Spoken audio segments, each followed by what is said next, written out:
تعالیٰ کی کو تو شرم نہیں آتی، تیرے پیر کو شرم آ رہی ہے، ہو سکتا بچہ نہ ہوتا وہ بیچاری وسیلہ مانگنے. ہم نے کہا چلتے اس کتیا کو بیٹا نہ ہو، یہ کس سے وسیلہ مانگے؟ بولے ان کے کوئی پیر ہوں گے ان سے مانگے. ہم نے کہا یہی تو فخر ہے، یہی تو شکر ہے کہ میرا نبی جو آیا ہے وہ رحمت للعالمین بن کر آیا ہے.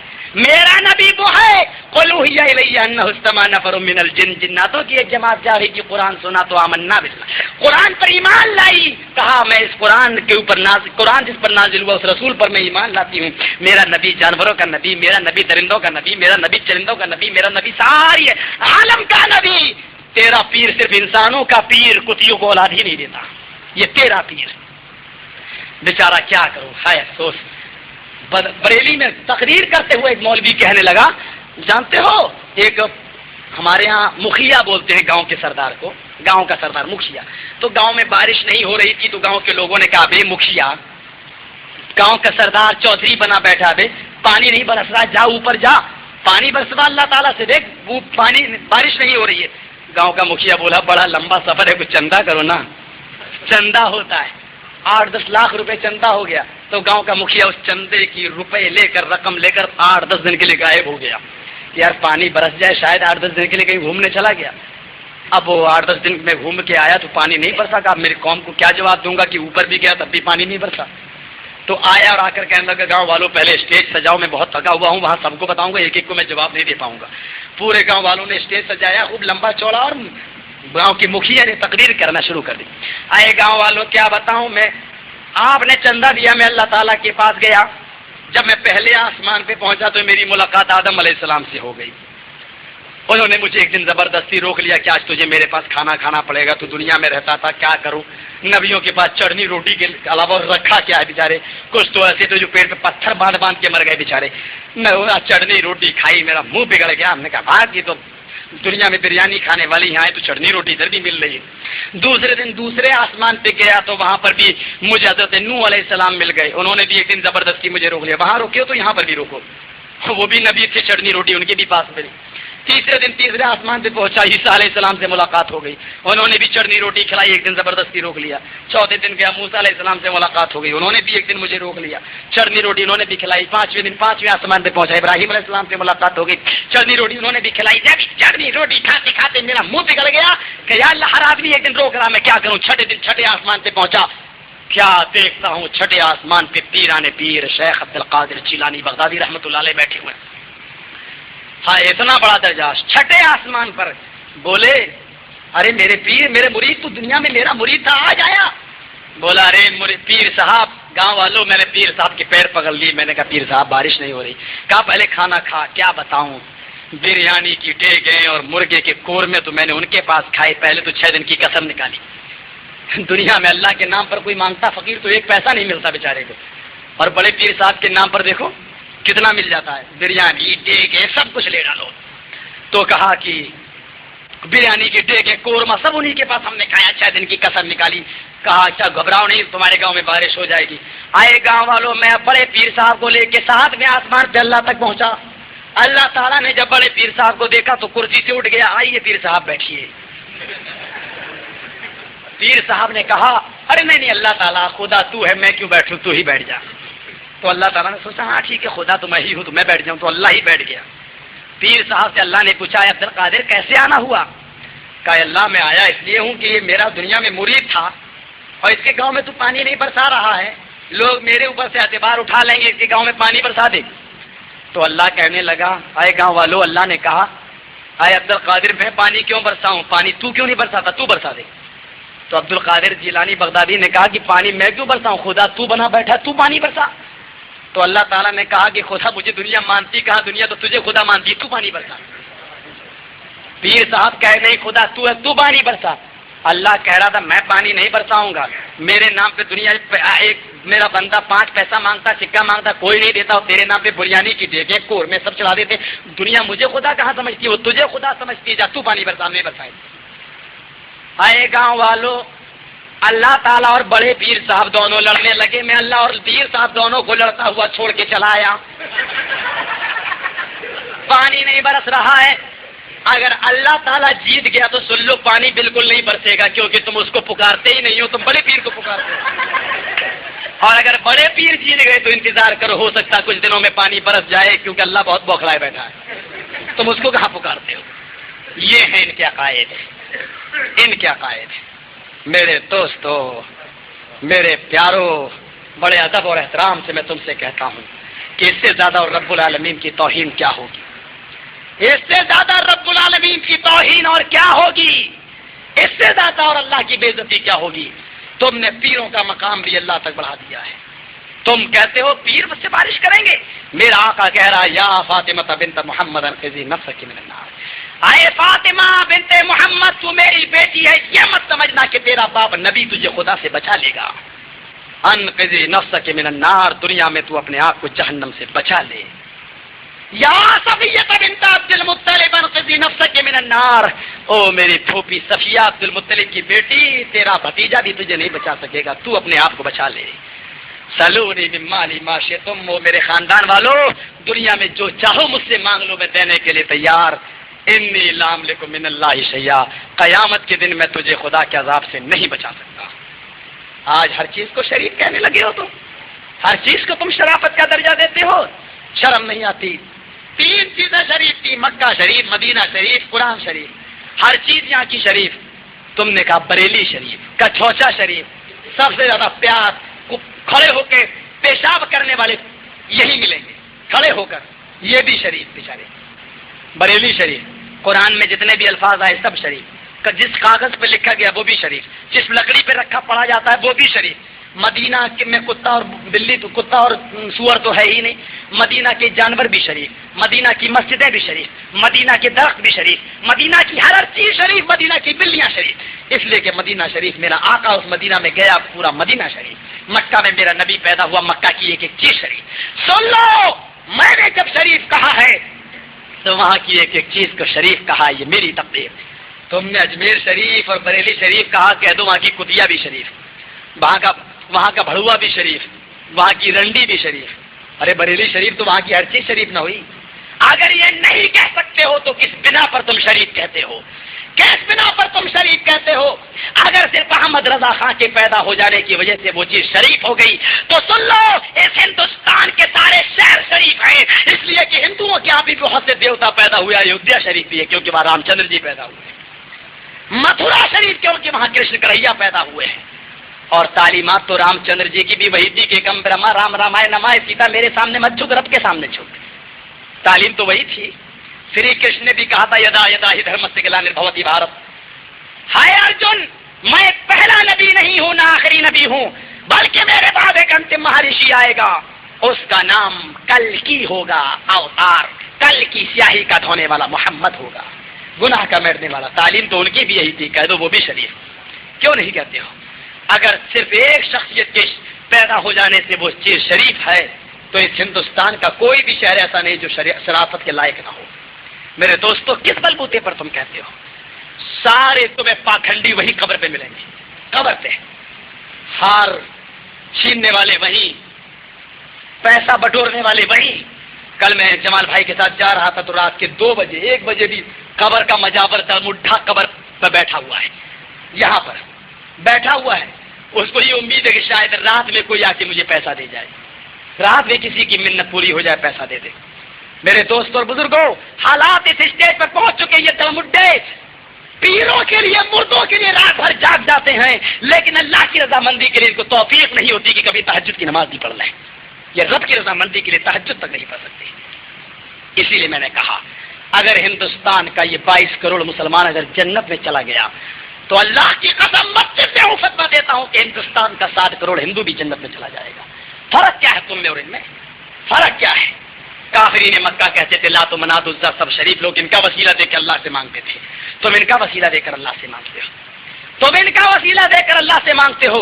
قرآن نے کہا ادعونی استجب لکم، میرے بندو تم مجھے پکارو میں تمہیں دوں گا۔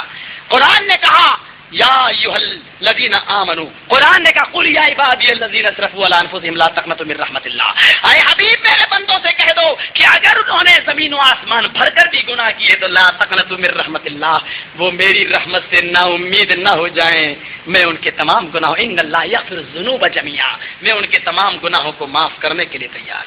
میرے دوستو، میرے بزرگوں، حالات بہت نازک ہو چکے ہیں، حالات بہت نازک ہو چکے ہیں۔ آج بس بغیر وسیلے کے اللہ نہیں سنتا، مزار پہ جاؤ ساری حاجتیں پوری ہو جاتی ہے۔ دنیا میں تم کتنے پیروں کے نام لکھو گے؟ ایسے بہت سے پیر گزرے ہیں جو خود ان کے گھر میں بیٹا نہیں تھا، بغیر بیٹے کے مر گئے، تجھے بیٹا دیں گے۔ جن کے گھر میں خود بچہ نہیں تھا وہ تجھے بچہ دیں گے، اولاد کا ٹھیکہ لے کر آئے۔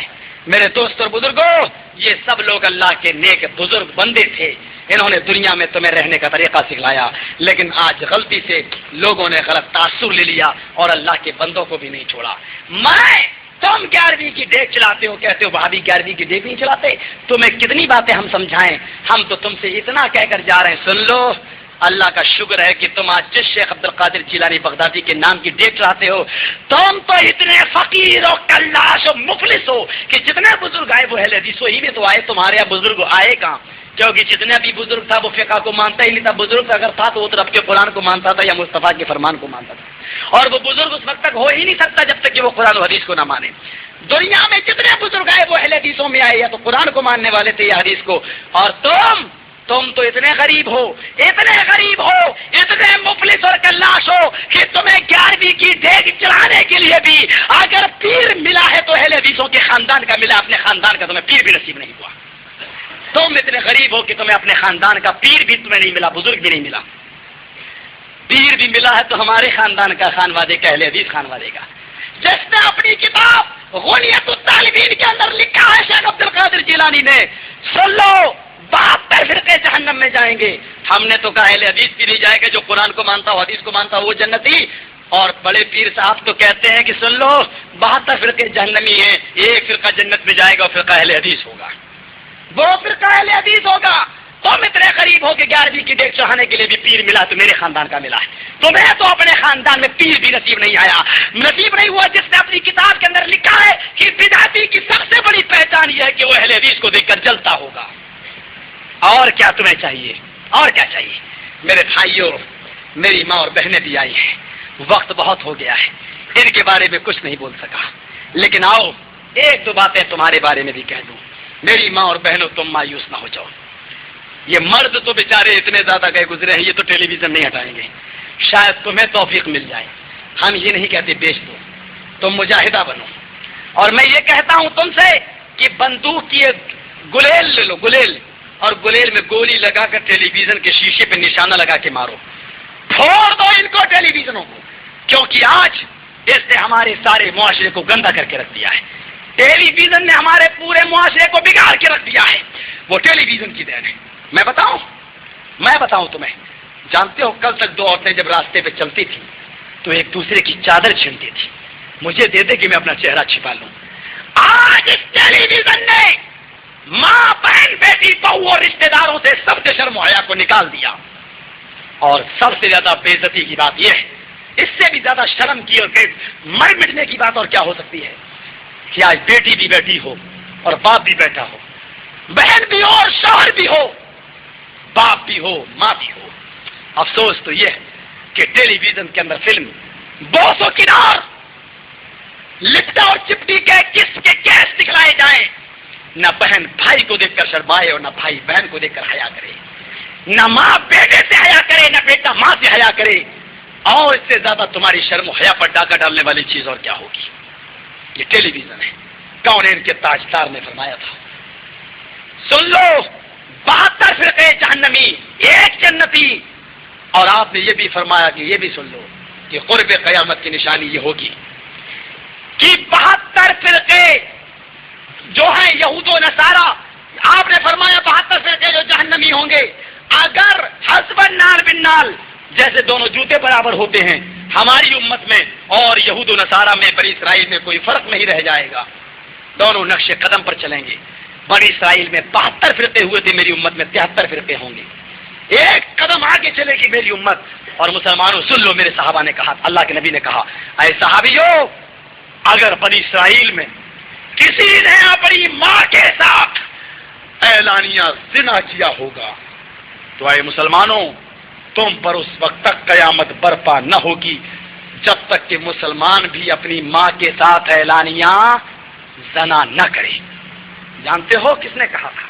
نبی نے کہا تھا، پیشین گوئی کی تھی کہ کاپی نکالو، ڈائری نکالو، میری بات کو نوٹ کرو، ایک دن آئے گا کہ مسلمان کا ہاتھ اس کی ماں کے قریبان تک پہنچے گا، ایک دن آئے گا یہ مسلمان نوجوان اپنی سگی بہن کے عزت سے کھیلے گا، اور جانتے ہو ماں اور بہن کے قریبانوں تک اس ہاتھ کو پہنچانے والی چیز کون سی ہوگی؟ اس کا ذمہ دار ہوگا تمہارے گھر میں لگا ہوا ٹیلی ویژن، ویڈیو اور پی سی آر۔ آج بلو فلمیں بھی چلائی جا رہی جو رات میں اکثر لوگ دیکھتے ہیں، بلو فلمیں۔ کیا ہو سکتا ہے؟ میں مراد آباد کی سرزمین پر گیا ہوں، اللہ گواہ اس کرسی پر بیٹھا ہوں، بڑا جھگڑا تھا، ایک لڑکی کی شادی نہیں ہوئی تھی، واقعہ بتانے کے لائق نہیں لیکن بتا رہا ہوں مجبوراً، ماں اور بہنوں ذرا غور سے سننا۔ لڑکی کی شادی نہیں تھی لیکن اچانک اس کی پستان سے دودھ نکل آیا، عورتیں سمجھ گئی، بس پکڑ لیا، راز کھل گیا، زناکاری کا الزام لگ گیا اور لوگ اس کو مجبور کرنے لگے تو کنواری لڑکی بتا تیرے ساتھ یہ زنا کس نے کیا، بتا یہ حرکت کس نے کی، معاشرے کو گندا کون کر رہا ہے، اس محلے میں ایسا کون ناچ پیدا ہو گیا۔ قسم خدا کی رب العالمین گواہ ہے، مسجد میں بیٹھا ہوں، جھوٹ نہیں بولتا، نکاح میں پڑھا کر آیا تھا اس لڑکی کا۔ اس لڑکی نے کیا کہا؟ اس کا ذمہ دار میرا باپ ہے۔ لڑکی بولی اس کا ذمہ دار میرا باپ ہے۔ اس کے گھر میں ویڈیو بھی تھا اور وی سی آر بھی تھا، بلو فلم لگا دی، لڑکی بھی دیکھتی رہی، باپ بھی دیکھ رہا تھا، آؤٹ آف کنٹرول ہو گئے دونوں، اور باپ بیٹی سے مل لیا، بیٹی باپ سے مل لی، اور حمل ٹھہر گیا۔ اس کے بعد میں حمل گروا دیا گیا اور دودھ پستان سے نکل آیا۔ حالات اس اسٹیج پر پہنچ چکے ہیں کہ اس ویڈیو نے، اس ٹیلی ویژن نے اور وی سی آر نے اس نوعیت پر انسان کو پہنچا دیا کہ باپ اپنی بیٹی کی عزت سے کھیل رہا ہے، کل دن آئے گا کہ بیٹا اپنی ماں اور بہن کی عزت سے کھیلے گا، اور اس کا ذمہ دار ہوگا ٹی وی۔ اور جاؤ امیروں، مجھے اس بات کا ڈر نہیں ہے کہ تم آئندہ مجھے بلاؤ گے یا نہیں بلاؤ گے، بلاؤ میری بلا سے، نہ بلاؤ اپنی بلا سے، حق بات سن لو۔ جتنی بھی لڑکیاں آج زناکاری پر آمادہ ہو کر غلط صحبت اختیار کر رہی ہیں، آج وہ بوائے فرینڈ بنا رہی ہیں، اپنے گھر کو چھوڑ کر اپنے لوروں کے ساتھ، اپنے پریم کرنے والے پریمیوں کے ساتھ گھومنے جاتی ہیں، ان سے جتنی بھی حرکتیں ہو رہی ہیں، خدا کی قسم ان کا گناہ تم امیروں کی کھوپڑیوں پہ لاتا جائے۔ وہ تو گناہ گار ہیں کیونکہ ٹیلی ویژن تم نے سب سے پہلے اپنے گھروں میں لگائی، اور ان کا گناہ سب سے پہلے تمہاری کھوپڑیوں پہ لاتا جائے گا۔ اللہ کے نبی نے فرمایا، نساء کاسیات عاریات مائلات وممیلات لا يدخلن الجنہ ولا یجدن ریحہا، رواہ الترمذی۔ اللہ کے نبی فرماتے ہیں سن لو، ایک ایسا زمانہ آئے گا کہ تم دیکھو گے نساء کاسیات، ان کی عورتیں بظاہر کپڑا پہنے ہوں گی، عورتوں کو دیکھو گے کہ بظاہر کپڑا پہنے ہوں گی، عاریات لیکن حقیقت میں ننگی ہوں گی۔ بمبئی میں چلیے اور دیکھیے کہ عورتوں کے لیے جو ڈریس بنایا گیا، سوئمنگ ڈریس، نہانے کا ڈریس، کہ تم غسل خانے میں اس کو پہن کر بند کمرے میں، بند روم میں نہاؤ، آج وہ ڈریس پہن کر عورتیں گھوم رہی ہیں جن کے اجزاء دکھائی دے رہے ہیں۔ خدا کی قسم وہ کپڑا نہیں، ننگی ہے، ننگی۔ نساء کاسیات عاریات، ایک زمانہ ایسا آئے گا کہ عورتوں کو تم دیکھو گے کہ وہ کپڑے پہنے ہوں گی لیکن حقیقت میں وہ ننگی ہوں گی۔ مائلات و ممیلات، آدھا کلو میک اپ کر کے نوجوانوں کو اپنی طرف مائل کریں گی، خود بھی نوجوانوں کی طرف مائل ہونے والی ہوں گی، نوجوانوں کو اپنی طرف مائل کریں گی اور خود بھی نوجوانوں کی طرف مائل ہوں گی۔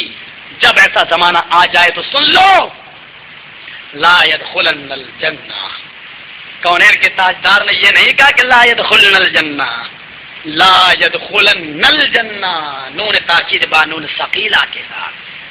سن لو، ایسی عورتیں کبھی بھی جنت میں داخل ہو ہی نہیں سکتی، تاکید کے ساتھ ترجمہ کرو، ایسی عورتیں کبھی جنت کا منہ نہیں دیکھیں گی، اور دروازہ تو چھوڑو، ولا یجدن ریحہا، وہ جنت کی خوشبو بھی نہیں پا سکتی، جنت تو چھوڑو دور کی بات، جنت کی خوشبو بھی نہیں پائیں گی۔ اور جانتے ہو جنت کی خوشبو کہاں تک آ رہی ہوگی؟ جنت کے دروازے پر آدمی کھڑا ہو کر ایک گھوڑے پر بیٹھ جائے اور پھر گھوڑے کو دوڑائے، 70 سال تک نان اسٹاپ گھوڑے کو کہیں نہ روکے، برابر لگاتار گھوڑا دوڑتا رہے، تو جنت سے 70 سال تک دوڑے، 70 سال کے بعد وہ جہاں پہنچے گا وہی گھوڑے کو روک دو، گھوڑا جہاں رک جائے گا جنت کی خوشبو وہاں تک آ رہی ہوگی، جنت کی خوشبو اتنی دور تک آ رہی ہوگی۔ اور یہ فیشن پرست عورتیں، یہ عورتیں جو کچھ کپڑا پہنے ہوں گی اور اپنے جسموں کو دکھانے والی، اسکرٹ پہننے والی اور بلاؤز پہننے والی عورتیں، یا اپنے اسکولوں میں اسکوٹر چلا کر اور ماروتی چلا کر جانے والی یہ لڑکیاں جو چہرہ دکھلا کر، یہاں تک کہ جمپر پہن کر، ہاتھ کھول کر یا جینس کی پینٹ پہن کے جو آج لڑکیاں جا رہی ہیں، یہ ساری کی ساری عورتیں جس کا ذمہ دار اس کا باپ بھی ہے، اس کا شوہر بھی ہے، اس کا بھائی بھی ہے، یہ ساری عورتیں قیامت کے دن جنت سے اتنی دور کر دی جائیں گی جتنی 70 سال کی مسافت کے وجہ خوشبو بھی نہیں پائیں گی۔ اور میری ان ماں اور بہنوں کو جنت سے اتنا دور کرنے والا اگر کوئی چیز ہوگا تو وہ ہوگا ٹیلی ویژن، ویڈیو VCR، کیونکہ اسی میں یہ کپڑے پہننا، یہ فیشن پرستی سب سے پہلے دکھائی جاتی ہے، اور ہماری ماں اور بہنیں اس فیشن کو سب سے پہلے ایجاد کرتی ہیں، پہنتی ہیں۔ میری ماں اور بہنوں، اگر تم یہ چاہتی ہو کہ میرے بیٹوں کا ہاتھ میری عزت پر نہ پڑے، میری بہنوں اگر تم یہ چاہتی ہو کہ میرا سگا بھائی میرے گریبان کو اپنے ہاتھوں سے چاک چاک نہ کرے، تو اٹھاؤ، لات مارو اس ٹیلی ویژن کو، اس شیطانی چیز کو اپنے گھروں سے نکال دو، تاکہ تم اپنے بھائیوں سے محفوظ رہ سکو، تاکہ تم اپنے بیٹوں سے اپنی عزت کو بچا سکو۔ ورنہ میرے بھائیوں، یقین مانو، تم مسلمان ہونے کا دعویٰ کرتے ہو، کس زبان سے کرتے ہو؟ عبدالعزیٰ جب اسلام لائے، انتظام عبداللہ ذو البجادین تھا، تو ان کے چچا نے کہا عبدالعزیٰ تو اسلام لاتا ہے، تو جانتا ہے کہ تیرے جسم پر جو کپڑا ہے وہ میں نے دیا، تو جانتا ہے کہ تیرا کرتا میں نے دیا، لنگی میں نے دی، جوتا میں نے دیا، سر پہ امامہ میں نے دیا، تو اسلام اگر لاتا تو ساری چیزیں لے لوں گا۔ عبدالعزیٰ نے سوچا تھوڑی دیر کے لیے میں بھیڑ و بکری کی طرح ہو جاؤں گا، پھر سوچا کہ مومن ہوں، موحد بننے جا رہا ہوں، تو ساری چیزیں چھوڑ دو، کوئی بات نہیں۔ کہا چچا اب اسلام سے مجھے کوئی اور نہیں روک سکتا۔ کہا اسلام لاؤ گے؟ کہا میں لاؤں گا۔ کہا ٹھیک ہے، عبدالعزیٰ نے کہا۔ اس کے چچا نے کہا عبدالعزیٰ جاؤ اسلام لاؤ، لیکن اسلام لانے سے پہلے میرے جوتے اتار۔ فوراً جوتے اتار کے پھینک دیے۔ کہا امامہ اتار، امامہ اتار کے پھینک دیا۔ کہا کرتا بھی اتار، کرتا بھی اتار کے پھینک دیا۔ کہا عبدالعزیٰ میرے بھتیجے اب بھی سوچ لو کہ اسلام لاتے ہو تو لنگی بھی جا رہی ہے۔ کہا چچا ذرا فریاد تو کرو، یہ شراب کا نشہ نہیں ہے، ایمان کا نشہ ہے۔ کہا کیا لنگی بھی اتار دو گے؟ کہا اگر تو کہتا ہے تو میں یہ بھی اتار دوں۔ کہا اسلام لانا چاہتے ہو؟ کہا جو ارادہ کر لیا بدل نہیں سکتا۔ کہا عبدالعزیٰ میری دی ہوئی لنگی تہمت بھی اتار، اسی وقت اتار کے وہ بھی پھینک دیا۔ اللہ گواہ ہے، کائنات کے ذرے ذرے نے دیکھا، زمین نے دیکھا، آسمان نے دیکھا کہ عبدالعزیٰ کے جسم پر ایک تار بھی نہیں ہے۔ اسی حال میں مدینہ کا قصد کر رہے ہیں، راستے میں ماں کا گھر پڑا، دستک دی، ماں نے دروازہ کھولا۔ ماں نے دروازہ کھولا، بیٹے کو اس حال میں دیکھا۔ بیٹا چہرہ پھیر لیا، یہ کیا کیا؟ کہا ماں اب میں مومن ہوں، موحد ہوں۔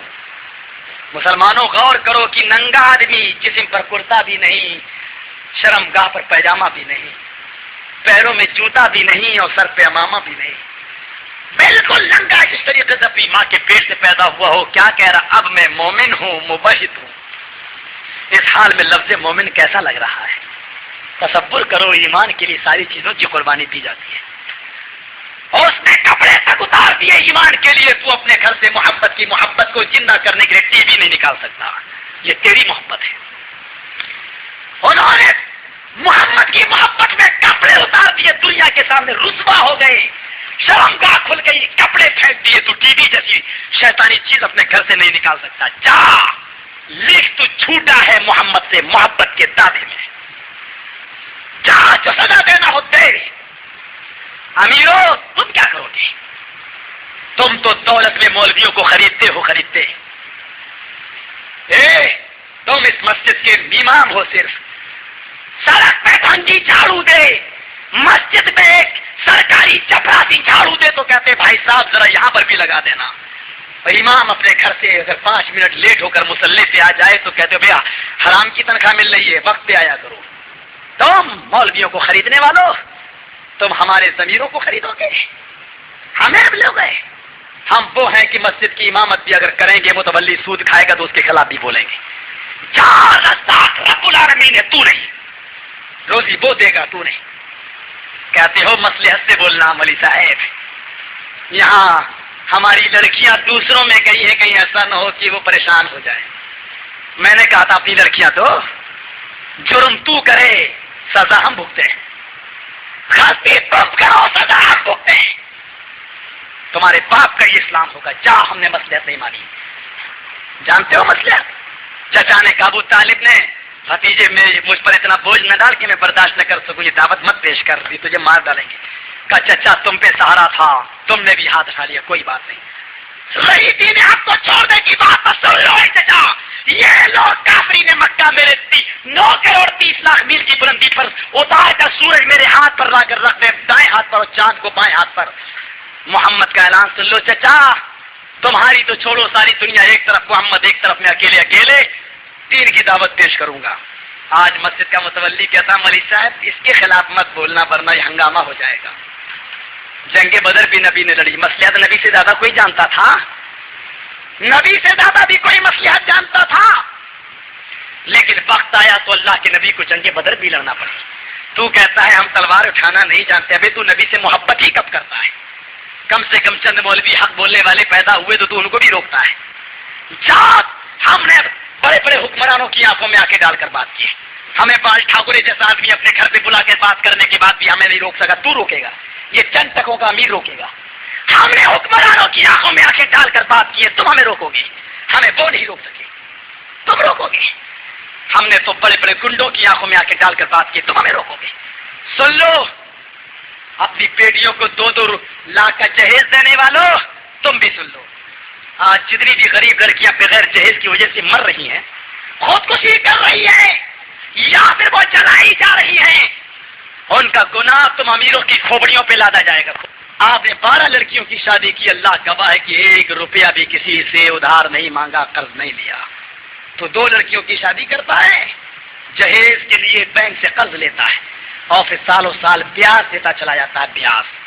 اور امیروں تم اپنی دولت کو چلانے والوں، بینک میں جمع کرنے والوں، جانتے ہو بینک بیلنس کر کے سود لینے والوں سن لو. میرے حبیب نے فرمایا کہ میں نے سود کھانے والے کے 99 عذاب جہنم میں دیکھے ہیں. کہا سب سے ہلکا عذاب کیا ہے؟ آپ نے کہا سب سے ہلکا ہی بتاؤں گا اور نہ پوچھنا. 98 عذاب اس سے بھی بڑے بڑے ہیں، سب سے ہلکا عذاب کیا ہے؟ کہا آقا کیا ہے؟ کہا سود اور پیاز کے کھانے والے کا سب سے ہلکا عذاب یہ ہے کہ ایک لڑکا اپنی سگی ماں کے ساتھ 36 مرتبہ زنا کرے. ایک حدیث میں آیا 70 مرتبہ زنا کرے. تو 70 مرتبہ زنا کرنے کے بعد اس سود اور پیاز کے سود اور اس لڑکے کو 70 مرتبہ اپنی سگی ماں کے ساتھ زنا کرنے کے بعد جو سزا دی جائے گی جہنم میں، وہ سود اور پیاز کے کھانے والے کا سب سے ہلکا عذاب ہوگا. 98 عذاب اس سے بھی برے. جاؤ، ہم نہیں کہتے تم جہنمی ہو. تم اپنے غریبانوں میں جھانک کر دیکھو، اپنے غریبانوں میں جھانک کر دیکھو. تمہارے جسم میں جو خون ہے وہ کس کا ہے؟ تمہاری رگوں میں جو خون دوڑ رہا ہے وہ کس کا ہے؟ مجھ میں ایک عیب بڑا ہے کہ وفادار ہوں میں. مجھ میں ایک عیب بڑا ہے کہ کہہ دیتا ہوں اخبار. تم ہمارے ضمیروں کو خریدنے کی کوشش نہ کرنا. لڑکی تم نے دی ہے، غیروں کو تم جانو. میرا کام ہے حق بولنا، میں بولوں گا. میرے نبی نے جب حق بات بلند کی تو ابو لہب کے بیٹوں نے بھی نبی کی بیٹیوں کو طلاق دی تھی. عتبہ اور عتیبہ نے بھی اللہ کے نبی کو نکالا تھا. تم کیا قربانی دو گے؟ تم تو کہتے ہو مصلحت سے بولو. مصلحت اس کا نام نہیں. معاف کیجیے، میرے نبی نے جنگ بدر بھی لڑی ہے. میرے نبی نے احد کی لڑائی میں اپنے دندان مبارک بھی شہید کیے ہیں. مصلحت اس کا نام نہیں. بولے مولانا یہ نبی کا دور نہیں ہے. نبی کا دور نہیں ہے تو کیا مطلب نماز بھی چھوڑ دوں کیونکہ یہ نبی کا دور نہیں ہے؟ کیا کروں؟ ایک اور بیچارہ مفتی اٹھا، میں نام نہیں لوں گا. نام لینے سے کہیں مجھے امید ہے کہ شادی سے پہلے کہیں میرا نکاح نہ ٹوٹ جائے. یہ مفتی بیچارہ فتویٰ دیتا ہے کہ ہندوستان دارالحرب میں سود اور بیاج جائز ہے. سود اور بیاج جائز ہے. میں نے اشتہار میں نکالا مفتی صاحب یہ سود اور بیاج ہندوستان میں کیوں جائز ہو گیا؟ بولے دارالحرب ہے. ہم نے کہا ہندوستان میں دارالحرب کس کو کہتے ہیں؟ بولے جس پر پابندی ہو. ہم نے کہا تمہاری نمازوں کی کھلی اجازت، قرآن پڑھنے کی کھلی اجازت، دارالحرب ہے کہاں؟ دارالحرب اس کو کہتے ہیں جہاں نماز پر پابندی ہو، جہاں قرآن کے پڑھنے پر پابندی ہو، جہاں تمہیں کھلے عام نماز پڑھنے کی اجازت نہ دی جا رہی ہو، اس کو دارالحرب کہتے ہیں. بولا پھر بھی اسلام کے بہت سے قانون پر پابندی ہے. ہم نے کہا پھر تجھے تو کتا بھی حلال کرنا چاہیے کیونکہ گائے پر بھی پابندی ہے. بولا مصلحتاً کتا جائز نہیں کہوں گا، کتا حلال نہیں ہے، سود حلال ہو گیا کیونکہ سود کا پیسہ اس کو ملے گا، سود کا پیسہ اس کو ملے گا اس لیے حلال. ہندوستان میں اہل حدیثوں کے 40 پرچے نکل رہے ہیں. یہ رسالے 40 میں 30 رسالوں کا متفقہ فیصلہ ہے کہ بیڑی سگریٹ تمباکو حرام ہے، حرام. 30 رسالوں کا متفقہ فیصلہ. 10 رسالے اہل حدیثوں کے ابھی ڈگما ڈول میں نہ حلال نہ حرام نہ مکروہ کچھ نہیں کہہ رہے. رسالوں کا متفقہ فیصلہ. 10 رسالے اہل حدیثوں کے ابھی ڈگما ڈول میں نہ حلال نہ حرام نہ مکروہ کچھ نہیں کہہ رہے. اور جب آپ تحقیق کریں کہ میں نے تحقیق کی تو پتا چلا کہ وہ 10 رسالوں کے ایڈیٹر بھی بیڑی سگریٹ تمباکو کھاتے پیتے ہیں تو کیا فتویٰ دیں گے بیچارے؟ اس لیے وہ بھی بیچارے فتویٰ نہیں دیتے. جاؤ تمہیں جو سزا دینا ہو تو. ہمارا کام ہے کہنا میری ماں اور بہنوں سن لو، ایک زمانہ آئے گا عورتیں ننگی ہوں گی، بظاہر کپڑے پہنے ہوں گی، حقیقت میں ننگی ہوں گی. نوجوانوں کو اپنی طرف مائل کریں گی، خود بھی ان کی طرف مائل ہوں گی. ایسی عورتیں کبھی بھی جنت میں داخل نہیں ہو سکتی، نہیں ہو سکتی. تمہاری اوپر حق ہے، اس لیے سن لو میں تمہیں بتاتا چلوں. آج مردوں کا بھی حق ہے عورتوں پر اور عورتوں کا بھی حق ہے مردوں پر. ظلم نہیں. کچھ مولوی آتے ہیں تو مردوں کا اتنا حق بتا دیتے ہیں کہ عورتیں بیچاری پریشان ہو جاتی. ایک مولانا تھے، ان کی بیوی مولون، تو مولانا عالمہ فاضلہ کا کورس کی ہوئی تھی بیچارے. ایک دفعہ لڑائی ہو گئی تو انہوں نے چمٹا پھکنی ہے، کھنک گئی. تو مولوی صاحب آئے گئے، روٹی پکائی، کہے جاؤ تم بھی روٹی پکاؤ، میں بھی جانتی ہوں حقوق الزوجین کیا ہے. روٹی پکانا بیوی کا حق نہیں، یہ اس کا احسان ہے کہ تمہیں پکا کر کھلا دیتی ہے. یہ اس کا احسان ہے کہ تمہیں پکا کر کھلا دیتی ہے. بچہ پیدا ہو دودھ پلانے کا حق تمہاری بیوی کا نہیں ہے، یہ تمہاری بیوی کا احسان ہے کہ وہ اپنے بچے کو دودھ پلاتی ہے. اگر پیسہ مانگے تو تمہیں دینا پڑے گا، یہ اس کا احسان ہے. مولوی صاحب زور سے مت بتائیے ورنہ میری ماں بہنیں آئی ہوئی ہیں، کہیں ایسا نہ ہو کہ ابھی ہم سے پیسہ وصول کرنے لگے. ایک عورت نے مسئلہ پوچھا مجھ سے سولہ پور میں کہ مولوی صاحب میرا شوہر مجھے کچھ دیتا نہیں ہے، روپیہ پیسہ بچوں کی تعلیم کا بھی خرچہ ہے، نہ نفقے کا خرچہ ہے، تو کیا میں اپنی شوہر کی اجازت کے بغیر لے سکتا ہوں؟ میری ماں اور بہنوں تمہیں فتویٰ دے رہا ہوں، سن لو. اگر کسی عورت کا شوہر اس پر تنگی کرتا ہو، اس کو پیسہ نہ دیتا ہو، بچوں کی تعلیم و تربیت پر پیسہ خرچ نہ کرتا ہو، اپنی بیوی کی روزی روٹی پر پیسہ خرچ نہ کرتا ہو، تو بیوی کو اسلام کے شارع نے اتنی اجازت دی ہے محمد رسول اللہ صلی اللہ علیہ وسلم نے کہ وہ شوہر کو بتائے بغیر اتنا روپیہ چرا سکتی ہے جتنے میں اس کا گزر بسر ہو سکے. اب ناجائز مت ستانا ورنہ کل ہمارے پاس آ جا مولوی صاحب میرا تو 500 کا نوٹ ہی غائب ہو گیا، تم نے فتویٰ دے دیا. عجیب بات ہے. بنارس میں جب ہم نے یہ مسئلہ بتایا تو ایک آدمی آ کے کہنے لگا مولوی صاحب آپ کو یہ مسئلہ نہیں بتانا چاہیے. ہم نے کہا کیوں؟ کہ قسم خدا کی میری بیوی نے 500 روپے لے لی. کہا مولوی صاحب کا نے بتایا ہے حق کتنا بڑا ہے، عورت چرا سکتی ہے. پھر دوسرے دن ہمیں وضاحت پیش کرنا پڑی، اتنا لے سکتی ہے جتنے میں اس کا گزر بسر چل سکے. ایسا نہ ہو کہ تم ناجائز ستانے لگو. اور ایک مولانا جب ہم نے یہ مسئلہ بتایا تو میرے بات بولے کہ مولانا جرجی صاحب جتنا بتانا ہو بتا لو، شادی کے بعد تم بھی نہیں بتاؤ گے. ہم نے کہا کیوں؟ کہ تمہاری بھی شیروانی کی جیب کٹ جائے گی. ہم نے کہا بات تو صحیح ہے، اس لیے میں بتا دے رہا ہوں. اتنا یاد رکھیے گا، ہن لباس لکم وانتم لباس لہن. مردوں کا عورتوں پر حق ہے، عورتوں کا مردوں پر. مرد عورت کی عزت ہے اور عورت مردوں کی عزت ہے، دونوں کا ایک دوسرے پر حق ہے. مرد یہ نہیں کہہ سکتا کہ میرا ہی سب کچھ حق ہے، اور عورت بھی یہ دعویٰ نہیں کر سکتی کہ میرا حق ہے. ہاں مرد کا حصہ کچھ اونچا ہے، الرجال قوامون علی النساء. مرد عورتوں پر حاکم ہے، محنت کرتا ہے، مشقت کرتا ہے، پسینہ بہاتا ہے، عورت کو کما کما کر لا کر کھلاتا ہے. اس لیے مرد کا درجہ کچھ اونچا ہے، کچھ اونچا ہے، لیکن ہیں حصے میں دونوں برابر. سن لو، ایک موقع پر گنج ڈنڈوارا جانے کا اتفاق ہو چلا ایٹا میں، تو وہاں مجھے موضوع دے دیا حقوق الزوجین. 2 دن کا جلسہ ہے، 1.5 گھنٹہ بولنا پڑا مجھے. تو میں نے کہا 1.5 گھنٹے میں کیا میں بتا پاؤں گا؟ تو پہلے دن میں مردوں کے حقوق بدلا دوں، دوسرے دن میں عورتوں کے حقوق بدلا دوں گا. مجھے کیا معلوم تھا یہ اتنا بڑا وبال ہو جائے گا. تو میں پہلے دن مردوں کے حقوق بتانے لگا تو جس گھر میں ٹھہرا ہوا تو اسی کے بغل میں رہتے تھے ایک حکیم جی. تو حکیم جی اور حکیمن دونوں تقریر سننے کے لیے گئے تھے. میں نے مردوں کا حق بتایا. میں نے کہا مردوں کا اتنا بڑا حق ہے کہ اگر عورت کو حکم دے کہ جا پتھر اٹھا کر سفید پہاڑ سے کالے پہاڑ پر لے جا, عورت کالے پہاڑ سے سفید پہاڑ پر لے جاتے مر بھی جائے تب بھی اپنے شوہر کا حق ادا نہیں کر سکتی. ہم نے کہا شوہر کے بدن سے لہو بھی بہ رہا ہو, عورت زبان سے چاڑ کر نگل بھی جائے گی تب بھی اپنے شوہر کا حق ادا نہیں کر سکتی. پہلے دن مردوں کا حق بتایا. اب حکیم جی جب آئے تو میرا وہ پڑوسی کہتا ہے جس کے گھر پہ میں رکا ہوا تھا, اے مولوی صاحب. ہم نے کہا کیا؟ 2 سال پہلے اور میں چھوٹا تھا اتنا ایک چیز دکھلاؤں. میں نے کہا کیا؟ ذرا یہ سوراخ میں جھانک کر دیکھو. حالانکہ تجسس ناجائز تھا لیکن بچپنا تھا میرے اندر. میں نے کہا دیکھو کیا بات ہے. تو حکیم جی کہہ رہے تھے اپنی بیوی سے, حکیمن ڈگری فری میں مل جاتی ہے نا. حکیم جی تو بیچارے پڑھے ہوں گے 5-6 سال, لیکن بیوی کو حکیمن کی ڈگری بغیر پڑھے مل جاتی ہے. شادی ہو گئی میری.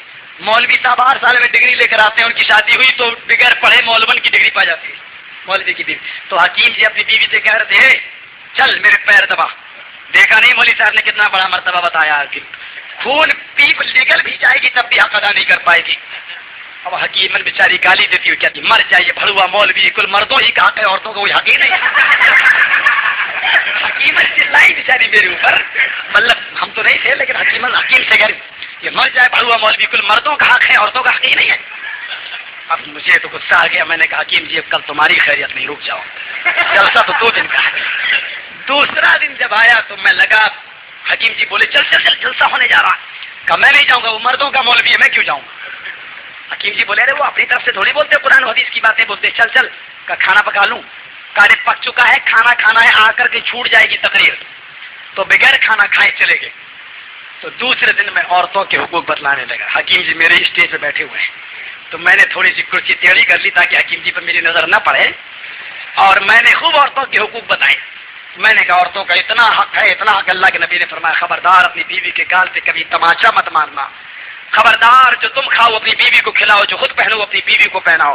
ہم نے کہا بیوی کا اتنا حق ہے کہ اگر آدمی اپنی پیار و محبت سے اپنی بیوی کے منہ میں ایک لقمہ بھی رکھ دے تو اس پر بھی ثواب. حکیم جی کہ یا اللہ یہ کیا ہو گیا.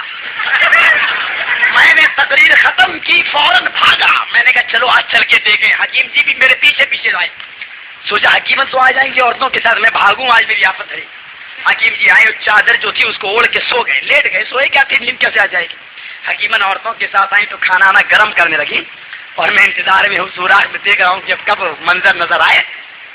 حکیمن کھانا لے کے آئی کہ چادر ہٹا کے بولی اے اٹھو چلو کھانا کھا لو, چلیے اٹھیے کھانا کھائیے. تو حکیم بولے ہٹاؤ یہاں سے لے جاؤ, ہمیں نہیں کھانا, بھوک نہیں لگ رہی مجھے. بولے ارے آپ کو کھانا نہیں کھانا ہے تو پلیز مجھے تو کھلا دیجیے. دیکھا نہیں مولوی صاحب نے کتنا بڑا مقام بتایا بیوی کا, دیکھا نہیں مولوی صاحب نے کتنا بڑا درجہ بتایا. حکیم جی کہنے لگی یہی کمینے لڑائی کراتے ہیں مولوی لوگ, کل مردوں کا حق بتا دیا, عورتوں کا حق بتلا دیا, یہی کمینے لڑائی کراتے ہیں. اب میں چپ نہیں رہ سکا. میں نے کہا حکیم جی کل ناشتے کی دعوت ہے, کون بنائے گا, آپ بنائیں گے آپ کی بیوی. کرے مولوی صاحب کیا بتاؤں, آپ نے تو غضب کر دیا, آپ نے سن بھی لی ساری باتیں. ہاں کل سے لڑائی ہو رہی ہے, کل آپ نے مردوں کا حق بتا دیا, جو عورتوں کا حق بتا دیا. عجیب معاملہ میرے دوستوں, دونوں کے حقوق ہیں لیکن مولوی کیا کریں, مردوں کا حق بتائے تب بھی گناہ گار, عورتوں کا حق بتائے تب بھی گناہ گار. وہ گالیاں, ہم گالیاں سننے ہی کے لیے پیدا ہوئے, کیا کریں. مولوی ذات کی بیچاری ایسی ہے, حق بات بولے تو کہتے ہیں مصلحت سے بولو, مصلحت سے اگر بولے تو کہتے ہیں کہ آپ ڈرتے ہو کیا, حق بات کیوں نہیں بولتے ہو. ایسے بھی لوگ ہوتے ہیں. تو ہر آدمی بیچارہ مولوی کیا تمہارے باپ کی مرضی پہ چلے گا. مولوی قرآن و حدیث پڑھتا, قرآن و حدیث بولے گا, سننے کی طاقت ہو, سن, نہیں سنتا تو جا نکل جا. دین کے اندر کوئی زبردستی نہیں ہے, سننے کی طاقت ہو تو سنو. میری ماں اور بہنوں غور سنو, اللہ کے نبی اپنی بیویوں سے بڑی محبت کرتے تھے. شوہر کا بھی حق ہے, شوہر کا حق ہے. اللہ کے نبی جناب محمد رسول اللہ صلی اللہ علیہ وسلم نے شوہر کا اتنا حق بتایا کہ خبردار کوئی بھی عورت اپنے شوہر کے لہو اور پیپ کو چاٹ بھی جائے تب بھی اپنے شوہر کا حق ادا نہیں کر سکتی. لیکن اس کا مطلب یہ نہیں کہ مرد راجیو گاندھی بن کر حکومت چلائے. عورت کا حق ہے. اللہ کے نبی نے فرمایا خبردار تم اپنی بیوی کے گال پہ کبھی تماشا مت مارنا. بلکہ محبت کا یہ حال تھا. حضرت عائشہ فرماتی ہیں کہ اللہ کے نبی جناب محمد رسول اللہ مجھ سے اتنی محبت کیا کرتے تھے کہ کبھی کبھی میری آنکھیں بند کر کے میں پانی پیتی تھی تو میرا گلاس چھین لیتے تھے, اور جہاں سے میں پانی پیتی تھی اسی جگہ سے حضور بھی پانی پینے لگتے تھے. میں جہاں سے بوٹی چباتی تھی اللہ کے نبی وہ ہڈی چھین لیتے تھے, اور اسی جگہ سے جہاں سے میں کھاتی تھی اللہ کے نبی بھی کھانا شروع کر دیتے تھے. حضرت خدیجہ کا جب انتقال ہو گیا تو بعد میں جب آپ کی اور بیویاں موجود تھیں تو اللہ کے نبی نے قربانی کی، اور قربانی کے بعد جب گوشت پک کر سامنے آیا تو آپ نے گوشت کی گوٹی اٹھائی اور آپ کی آنکھوں میں آنسو آ گئے۔ حضرت عائشہ نے پوچھا اللہ کے نبی آج خوشی کا دن اور آپ رو رہے ہیں؟ آپ اور زیادہ رونے لگے۔ حضرت عائشہ نے فرمایا اللہ کے نبی آج خوشی کا دن ہے، آپ نے کہا قربانی خوشی کرنا چاہیے اور خوشی کے دن آپ رو رہے ہیں۔ فرمایا اے عائشہ آج مجھے اپنی پہلی بیوی خدیجہ کی یاد آ گئی ہے، کاش آج میری پہلی بیوی خدیجہ ہوتی تو وہ بھی آج مل کر میرے ساتھ بیٹھ کر کھانا کھاتی، کاش میری پیاری بیوی زندہ ہوتی۔ تو حضرت عائشہ نے کہا اللہ کے نبی کیا اس بڑھیا کو یاد کرتے رہتے ہیں، ہم جوان عورتیں آپ کی خدمت کے لیے ہیں اور آپ بڑھیا کو یاد کرتے۔ فرمایا عائشہ اپنی زبان کو لگام دے، تو نہیں جانتی کہ خدیجہ کیسی عورت تھی۔ مجھے جب ستایا گیا تو خدیجہ نے مجھے ڈھارس بندھائی، مجھے مارا گیا تو خدیجہ نے مرہم پٹی کی، مجھے جب رسوا کیا گیا تو خدیجہ نے مال و دولت خرچ کیا۔ خدیجہ وہ عورت تھی کہ جس کے مقام و مرتبے پر تم نہیں پہنچ سکتی ہو۔ میرے بھائیوں میرے دوستوں اتنی محبت تھی آپ کو اپنی بیویوں سے، اتنی انسیت تھی، پریکٹیکل کر کے دکھلایا۔ حضرت اللہ کے نبی کو خود اپنی بیویوں سے محبت تھی۔ میرے دوستوں حضرت عائشہ پوچھتی ہے اللہ کے نبی آپ کو مجھ سے کتنی محبت ہے، کتنی مضبوط محبت ہے؟ تو اللہ کے نبی نے کہا رسی دیکھیے نا جو بند جاتی ہے، بندی ہوئی رسی کتنی مضبوط ہوتی ہے؟ کہا ایسی گانٹھ لگی ہوئی رسی کی طرح مجھے محبت ہے جو کھلتی ہی نہیں ہے، اتنی مضبوط محبت ہے۔ حضرت عائشہ نے ایک مرتبہ اللہ کے نبی نے تنکا پھینک کر ان کی طرف مارا لکڑی کا تو ان کے پیر پہ لگا، تو حضرت عائشہ اپنے لبوں کو دبا کر ہونٹوں کو دبا کر مسکرا کر کہتی ہیں عائشہ اللہ کے نبی سے اللہ کے نبی بدلہ لینا تو جائز ہے، آپ نے مجھے تنکا پھینک کر مارا، کیا میں بھی مار سکتی ہوں؟ تو اللہ کے نبی نے کہا بدلہ لینا تو جائز ہے لیکن اتفاقیہ حادثہ ہو جائے تو نہیں۔ آپ نے کہا اتفاقیہ حادثہ ہو جائے تو نہیں۔ ایک مرتبہ روٹ گئی حضرت عائشہ رضی اللہ تعالیٰ عنہ، ناراض ہو گئی۔ اللہ کے نبی کے پاس کچھ کھجور آئے تو فتن، تو آپ نے کہا عائشہ کھا لو، نہیں کھا رہی ہے۔ تو اللہ کے نبی کبھی کبھی ان کو کہتے تھے حمیرہ۔ آپ بھی کبھی کبھی اپنی بیویوں کو بڑا اچھا نام دیتے ہیں، لولی، سویٹی، پتہ نہیں کیا کیا نام لوگ رکھ دیتے ہیں، کہ ایسے نام رکھ دیتے اپنی بیویوں کے کہ اے فلاں میری غزل ہے، میری فلاں، سب نام رکھ دیتے۔ اللہ کے نبی نے حمیرہ، گوری، چٹی یہ نام رکھ دیا تھا، اے حمیرہ کھا لو، لیکن وہ اتنی ناراض تھی کہ مڑ کر بھی نہیں دیکھ رہی تھی۔ آپ نے کہا عائشہ کھجور آئے کھا لو، حمیرہ کھا لو، اے حمیرہ دیکھو نہیں کھا رہی ہیں۔ آپ نے کہا حمیرہ اے عائشہ غصہ تھوکو، چلو اللہ کا نام لے کر کھاؤ۔ حضرت عائشہ نے فوراً مڑ کر دیکھا۔ آپ نے کہا کیا دیکھتی ہو، اللہ کا نام لے کر کھاؤ۔ کہا اللہ کے نبی کیا میں اس سے پہلے اپنے باپ کا نام لے کر کھاتی تھی؟ محبت کا انداز۔ اللہ کے نبی مسکرا دیے کہ اس سے پہلے میں اللہ کا نام لے کر نہیں اپنے باپ کا نام لے کر کھاتی تھی۔ مسلمانوں محبت کا انداز سیکھو۔ آج میاں بیوی میں لڑائی جھگڑے ہو رہے ہیں، کیوں ہوتے ہیں؟ ہمیں ازدواج زندگی کا طریقہ نہیں معلوم۔ سنو حضرت عائشہ کو کوئی عقل کا دشمن یہ نہ سمجھے کہ وہ ایسے ہی لڑائی لڑتی رہتی تھی اور ناراض ہو جاتی تھی، نہیں، اتنی محبت بھی کرتی تھی کہ ایک مرتبہ حضرت عائشہ کے پاس کچھ کھجور آئے تو اٹھا کر رکھ دیا اللہ کے نبی کے لیے۔ اللہ کے نبی صلی اللہ علیہ وسلم نے پوچھا، جب اللہ کے نبی آئے بھوکے تھے، حضرت عائشہ نے پیش کر دیا، اللہ کے نبی وہ سارے کھجور کھا گئے۔ پھر پوچھا اللہ کے نبی نے عائشہ تم نے بھی کھائے؟ تو حضرت عائشہ کہتی ہے اللہ کے نبی کھجور آئے تھے میں نے آپ کو توفتن دے دی، توفتن آئے تھے آپ کو دے دیے۔ آپ نے کہا عائشہ تم نے نہیں کھائے؟ کہا اللہ کے نبی آپ نے کھایا تو گویا میں نے کھا لیا، یعنی آپ نے کھائے تو ہم نے کھا لیے۔ تو اللہ کے نبی نے کہا عائشہ وہ کھجور تم نے کھا لیے ہوتے میرے لیے کیوں چھوڑ دیے؟ محبت بھرے جملے تھے۔ ایک مرتبہ اللہ کے نبی سفر میں حضرت عائشہ کو لے گئے اور حضرت ام سلمہ کو لے گئے، دونوں بیویوں کو لے گئے، لیکن اونٹ تبدیل کر لیا گیا، ایک راستے میں پڑاؤ ڈالا تو حضرت ام سلمہ نے حضرت عائشہ سے اپنی سواری اور حضرت عائشہ نے اپنی سواری حضرت ام سلمہ سے بدل لی، دونوں نے اپنی اپنی سواری بدل لی۔ اب اللہ کے نبی کو تو نہیں معلوم، اللہ کے نبی حضرت عائشہ کی سواری پر بیٹھ کر گئے تھے، لیکن جب سواریاں بدل گئی تو اللہ کے نبی ام سلمہ کی جو سواری تھی وہ عائشہ کے پاس آ گئی اور عائشہ کی جو سواری تھی وہ ام سلمہ کے پاس چلی گئی۔ تو اللہ کے نبی ام سلمہ کی اونٹ پر سوار ہوئے، یہ سمجھ کر کہ عائشہ کا یہی اونٹ ہے، تو اس پر ام سلمہ بیٹھی ہوئی تھی، تو اللہ کے نبی ان کے پیچھے بیٹھا، ان کے آگے بیٹھ گئے، ام سلمہ پیچھے۔ تو حضرت عائشہ نے جب یہ دیکھا کہ میرے نبی میری اونٹنی میری سواری کو چھوڑ کر ام سلمہ کی سواری پر بیٹھ گئے، تو اللہ کے نبی کی جدائی حضرت عائشہ کو برداشت نہیں ہوئی، محبت اتنی تھی، فوراً اونٹنی سے اتری اور جنگل میں گئی، اپنے پیر کو گھاس میں ڈال دیا، پیر کو گھاس میں ڈال دیا اور روتی ہوئی کہنے لگی اللہ اس جنگل میں کوئی سانپ یا بچھو بھیج دے جو مجھے کاٹ لے کھا لے، مجھے ڈس لے، میں اس کے زہر کے اثر سے مر جاؤں، میں تیرے نبی کی شان میں کچھ نہیں کہہ سکتی، وہ تو تیرے رسول ہیں، وہ تو تیرے حبیب ہیں، ان کے بارے میں کیا کہوں۔ اتنی محبت تھی حضرت عائشہ کو اپنے نبی سے۔ میرے دوستو یہ رول اپناؤ، یہ طریقہ اپناؤ۔ آج میرے بھائیوں تمہیں نہیں معلوم آج جیو ہتیا پر الزام بہت زیادہ لگ رہا ہے، یہاں تک کہ ہاسپٹلس میں آپ چلے جائیں تو ہاسپٹلس کے اندر غور کیجئے کہ لڑکیوں کو بھی اور لڑکوں کے حمل ساقط ہو رہے ہیں۔ آج جو زناکاری کے کیس جا رہے ہیں، لڑکا لڑکی سے جو شادی سے پہلے جرم ہو جاتا ہے، آج وہ لڑکوں کے حمل ساقط ہو کر گر رہے ہیں۔ اللہ کے نبی کے پاس ایک صحابی آئے، اے اللہ کے نبی، میں نے حالت کفر میں اپنے 8 بچوں کو زندہ دفن کیا ہے، 8 لڑکیوں کو زندہ دفن کیا ہے، میں کیا کروں؟ تو اللہ کے نبی نے کہا جاؤ اپنی ہر بیٹی کی طرف سے ایک غلام آزاد کرو۔ آج سن لو میرے بھائیوں، جو لوگ حمل ساقط کراتے ہیں اور بچہ گرواتے ہیں، ان کی بھی وہی سزا ہے جو زندہ دفن کی ہوئی لڑکی کو کے باپ کو دی جاتی ہے، ان کی بھی وہی سزا ہے۔ آپ کو نہیں معلوم ہے میرے دوستو، ماں کو بڑی محبت ہوتی ہے اپنے بچے سے۔ آخری واقعہ میں آپ کو بتا رہا ہوں، میری ماں اور بہنوں ذرا غور سے سننا۔ ایک عورت کی حضرت سلیمان علیہ السلام کے پاس اس کا مقدمہ آیا، صحیح بخاری شریف کی روایت ہے، حضرت سلیمان کے پاس اس عورت کا مقدمہ آیا کیونکہ 2 عورتیں ایک شوہر کی تھی۔ بڑا دلچسپ واقعہ ہے، ذرا سنیے۔ ایک شوہر کی 2 بیوی، شوہر کا انتقال ہو گیا، دونوں بیویوں کے پاس ایک ایک بچہ تھا، ایک بچہ اس کے پاس ایک بچہ اس کے پاس۔ ایک عورت کا بچہ بھیڑیا لے گیا، اس کو کھا گیا، مار پھاڑ کر کھا گیا۔ دوسری عورت کا جو بچہ تھا وہ اپنے پاس رکھی ہوئی تھی، عورتوں میں لڑائی ہوئی تو جس کا بچہ بھیڑیا لے گیا اس عورت نے دعویٰ کر دیا یہ بچہ بھی میرا ہے۔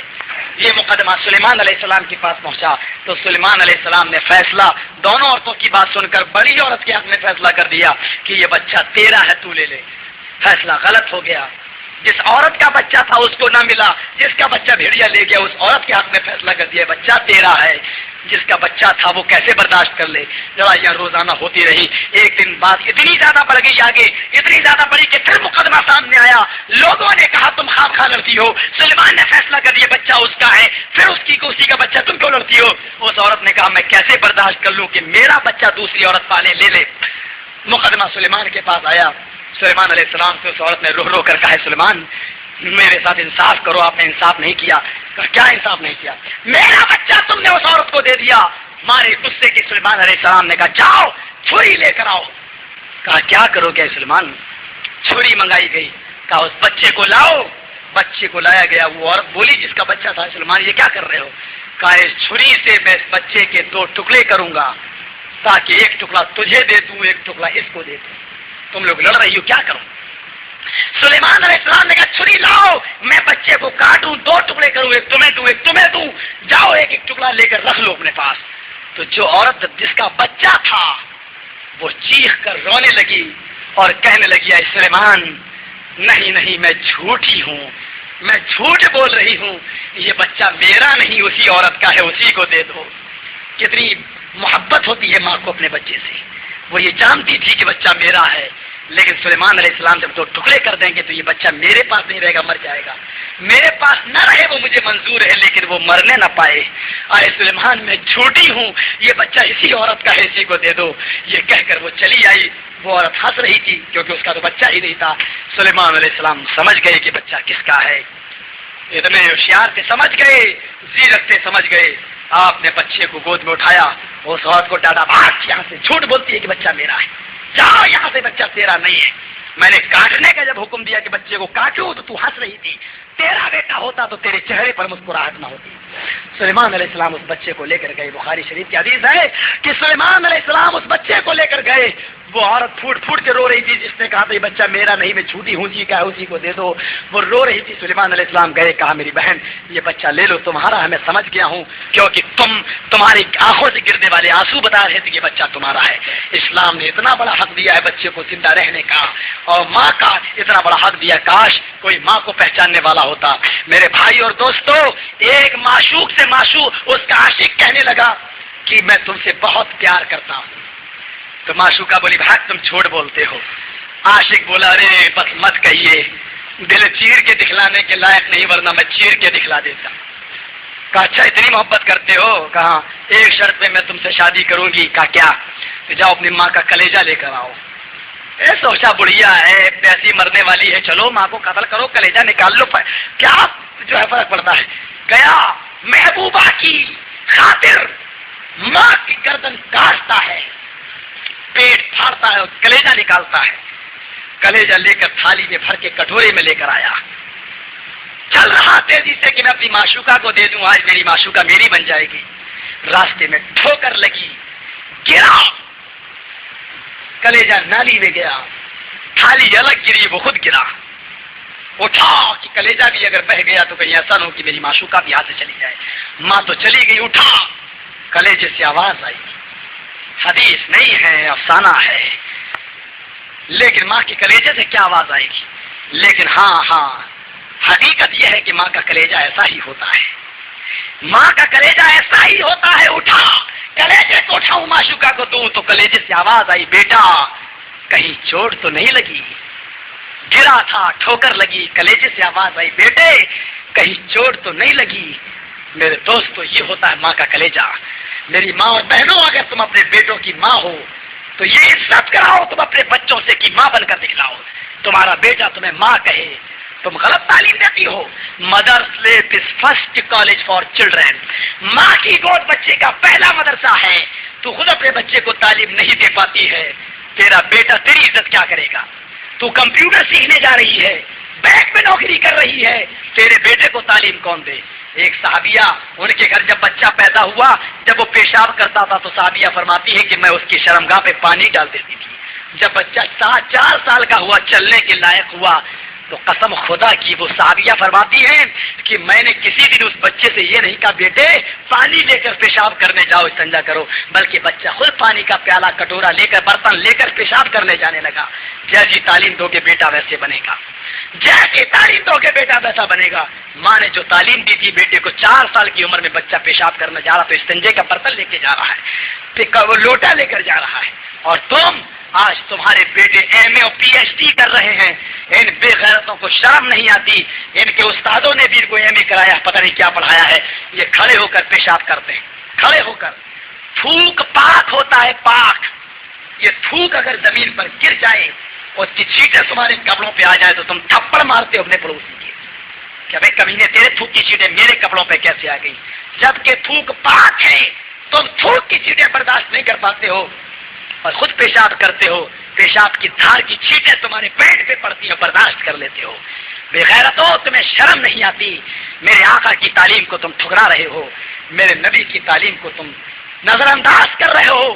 قسم خدا کی سکون نہیں مل پائے گا تمہیں اگر میرے آقا کے طریقے سے ذرہ برابر بھی ہٹ کر چلو گے۔ سارے لوگ سن لیں، جو لوگ کوئی عہدے دار ہے تو وہ بھی سن لیں، ذمہ دار ہے تو وہ بھی سن لیں، تم بھی نبی اکرم کی چوکھٹ کے چوکی دار ہو۔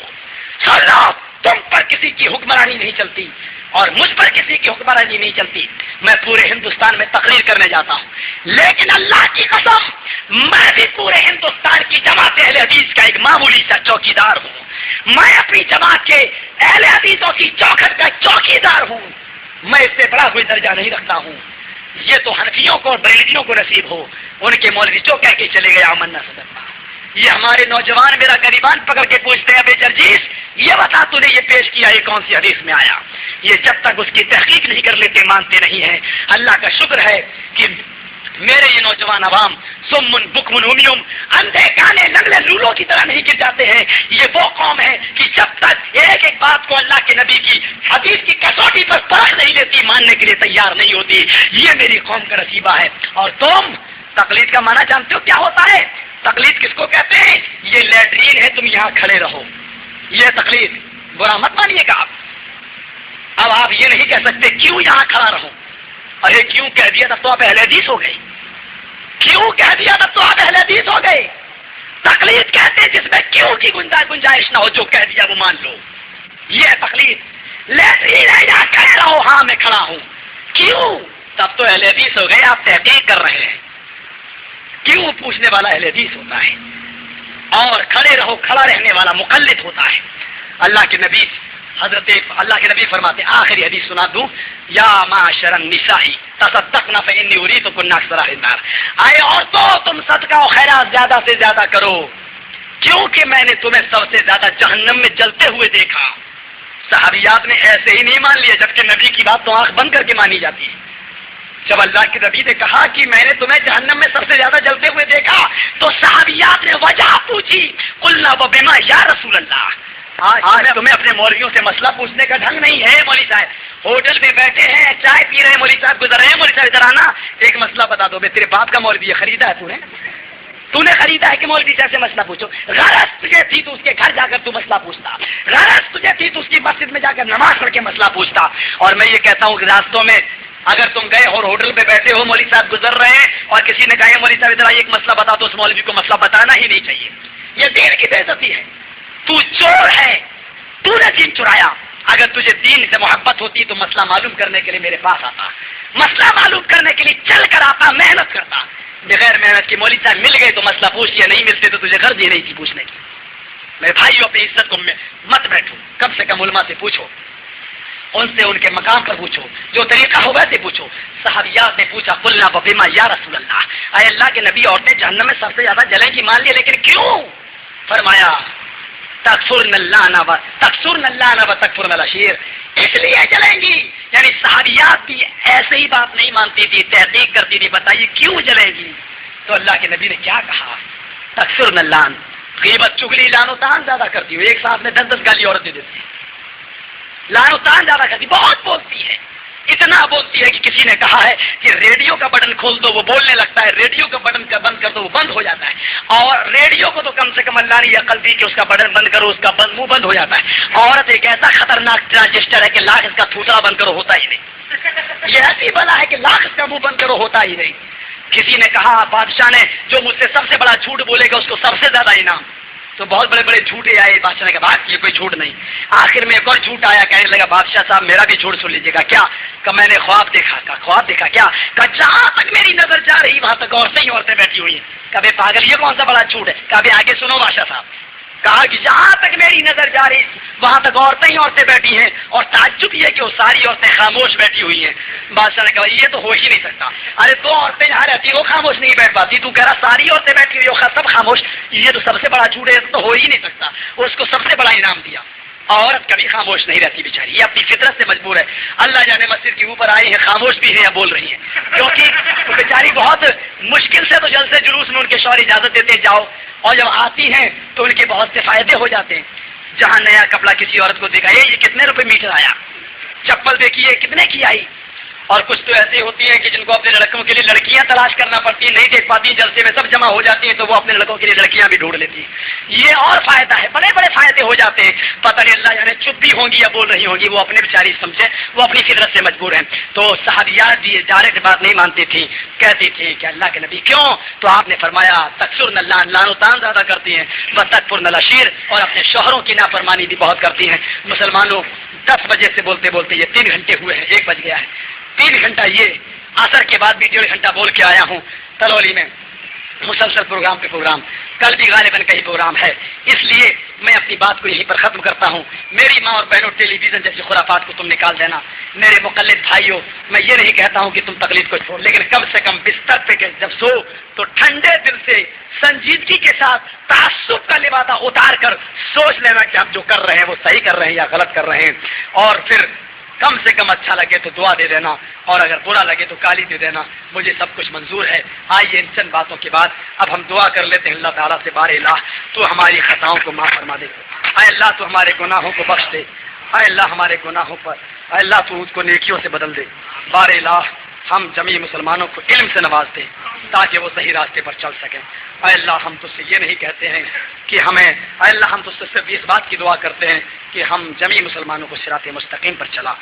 اے اللہ ہماری جو ماں بہنیں بے اولاد ہیں ان کو صاحب اولاد بنا دے, جو بانج ہے ان کو صاحب اولاد بنا دے. اے اللہ جو مزاروں پر, طبیبوں پر, حکیموں کے پاس جا کر تھک چکے ہوں, تو حکیموں کا حکیم ہے, اپنی حکمت سے بچہ دے دے. اے اللہ صالح بیٹا عطا فرما دے.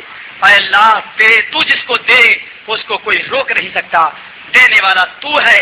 اے اللہ میں تجھ سے دعا کرتا ہوں کہ تو اپنی حکمت سے بچہ عطا فرما دے, صالح بیٹا عطا فرما دے. بار الہ جو لوگ عقیدے میں گمراہ ہیں, بار الہ ان کو صالحین, سلف صالحین کے عقیدے پر قائم کر دے. بزرگان دین جو صحیح عقیدے پر قائم تھے, اے اللہ وہ عقیدہ ہمیں بھی عطا فرما دے. لیکن اے اللہ آج کے موجودہ عقیدہ جس میں انسان کو کفر تک پہنچا دیا جاتا ہے, اے اللہ اس کفر سے ہمیں بچا لے, بدعقیدگی سے ہمیں بچا لے, ٹیلی ویژن جیسی برائی سے ہمیں بچا لے, اس کو اپنے گھروں سے نکالنے کی توفیق عطا فرما دے. بار الہ جو بیمار ہیں ان کو شفاء کلی و کامل عطا فرما، جو ہاسپٹلز میں ایڈمٹ ہیں اے اللہ ان کی دواؤں میں صحت و تندرستی کوٹ کوٹ کے بھر دے، اے اللہ جو تیری رحمت کو جا چکے ہیں ان کی قبروں کو نور سے بھر دے، اے اللہ ان کی قبروں کو تا حد نگاہ کشادہ فرما دے، اے اللہ ہم تجھ سے دعا کرتے ہیں کہ جب تک تو ہمیں زندہ رکھ، اسلام پہ زندہ رکھنا، جب ہمارا خاتمہ ہو تو ایمان پر خاتمہ فرمانا۔ ربنا ظلمنا انفسنا وان لم تغفر لنا وترحمنا لنكونن من الخاسرين ربنا تقبل منا انك انت السميع العليم وتب علينا انك انت التواب الرحيم وصلى الله تعالى على خير خلقه محمد وعلى آله وصحبه اجمعين برحمتك يا ارحم الراحمين۔ السلام علیکم ورحمۃ اللہ وبرکاتہ۔